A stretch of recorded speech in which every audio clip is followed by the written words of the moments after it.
You know that feeling, right?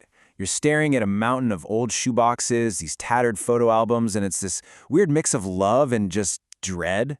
Well, what if you could take all that beautiful chaos and turn it into a timeless digital legacy? Today, we're going to dive into how you can professionally preserve one of the absolute treasures in any family collection, the photo album. Man, this quote just hits you right in the heart, doesn't it? Because these albums, they're not just random pictures. They are curated stories. Some ancestor, your parent, your grandparent, they sat down and carefully placed every single one of these images with a real purpose, creating a story. So our job isn't just to scan the photos, it's to preserve that original design, that original intent. So every single project like this starts with one huge common fear: creating the dreaded digital shoebox. You know what I'm talking about. That messy, chaotic folder on your computer, just jammed with thousands of randomly named files. It's basically a black hole of data that gets impossible to navigate, and it loses all the precious context of the original album. Yeah, we want to completely avoid that digital shoebox. That's a frustrating dead end. What we're aiming for instead is our real goal, a structured, permanent digital archive. Think of it as a system where every single image has a purpose, a location, and a story attached to it, making it this incredible, searchable library of your family's history. All right, so here's our roadmap. We're going to start with the single most important rule in all of archiving. Then we'll get into the practical side of capturing those albums, building that critical link between your physical and digital files, and finally, how to turn all this hard work into a legacy that actually lasts. Okay, listen up, because this next part is the single most important idea in this entire explainer. Now, it might feel a little weird, a bit counterintuitive at first, but trust me, professional archivists all say the same thing. You absolutely must build the structure of your archive before you scan a single photograph. And here it is, the golden rule. Now, you're going to be so tempted to name a file something like Grandma at the Beach 1965 JPEG, but that, my friends, is how you create chaos. All that descriptive stuff, the who, what, when, where, that belongs in the image's metadata. Think of metadata as a digital index card that travels with the photo forever. The film name itself, it has a much more important job to do.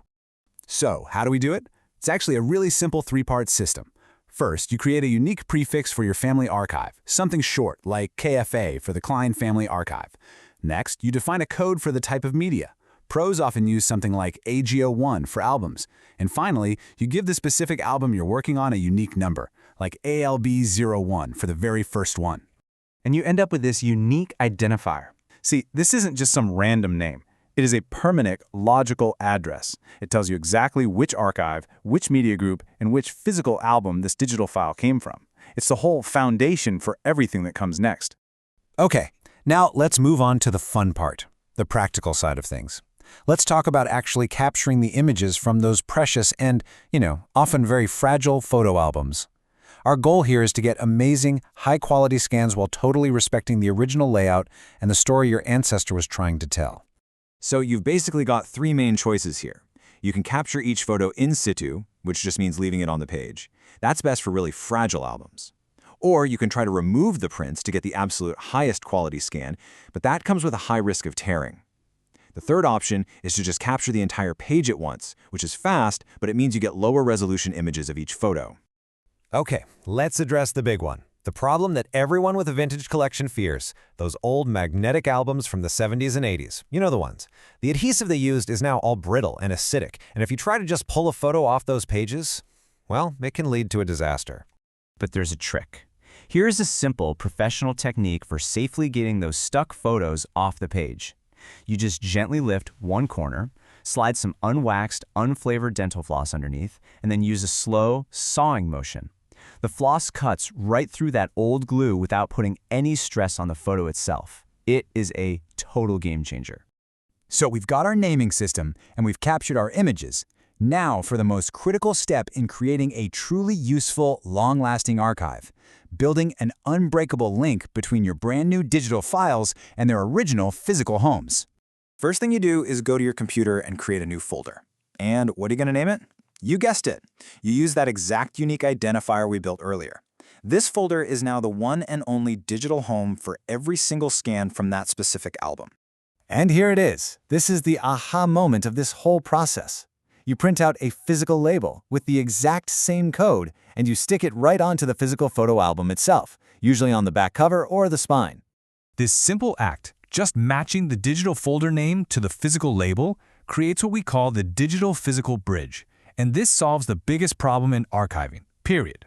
Now, if you find a digital file on your computer, you know exactly which album on the shelf it came from, and if you're holding that physical album, you know exactly which folder to look in on your computer. It's a perfect two-way street. So let's zoom out and see how this all comes together. Because what you've actually created here isn't just a bunch of backups. By following these steps, you are building a searchable, shareable legacy that can actually be understood and passed down for generations. You see, a real legacy archive is way more than just scanned files. It's a searchable database that's rich with stories stored right in the metadata. It's protected by a solid backup strategy. And, this is so important, it includes a succession plan. You need a digital heir, someone who knows how to access and maintain this archive, so all your hard work doesn't just end up as an inaccessible digital brick in a junk drawer someday. When it comes down to it, these fragile pieces of paper are testaments to where you come from. They hold the stories of the people who shaped you. By taking these steps, you become the active guardian of that heritage. So the real question isn't just about scanning photos, it's about how you are going to make sure your family's story continues to be told.